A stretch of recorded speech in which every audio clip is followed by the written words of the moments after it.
আল্লাহর ইবাদত করতে চাও তাহলে আজকে রাত 12টার পরে আমি যখন আল্লাহ বলে ডাক দেব, আমার সঙ্গে তোমরা সবাই ঘুম থেকে জাগ্রত হয়ে আল্লাহ বলে ডাক দেবা। আমার ভাইয়েরা রাত্রি 12টার পরে আল্লাহর পয়গম্বর দানিয়েল সাল্লাম সবাইকে নিয়ে যখন আল্লাহ বলে ডাক দিয়েছেন, আল্লাহ বলার সঙ্গে সঙ্গে আর যত উম্মত ছিল সবাই ঘুম থেকে জাগ্রত হয়েছেন। আমার ভাইয়েরা সবাইকে নিয়ে সিজদায় লুটিয়ে পড়লেন, কাকুতি মিনতি সহকারে আল্লাহর কাছে কান্নাকাটি করতে লাগলেন।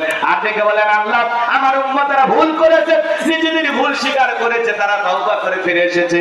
আল্লাহ আপনি আমার উম্মতদেরকে maaf করে দেন। পয়গম্বর চোখের পানি ছেড়ে দিয়ে যখন কান্না করে আল্লাহর কাছে মুনাজাত করতে লাগলেন, দোয়া করতে লাগলেন, আমার আল্লাহ দেখে বলে, পয়গম্বর দানিয়েল আর কান্নাকাটি করতে হবে না, আমি আল্লাহ রাব্বুল আলামিন তোমাদের দোয়াকে মঞ্জুর করে নিলাম, কবুল করে নিলাম।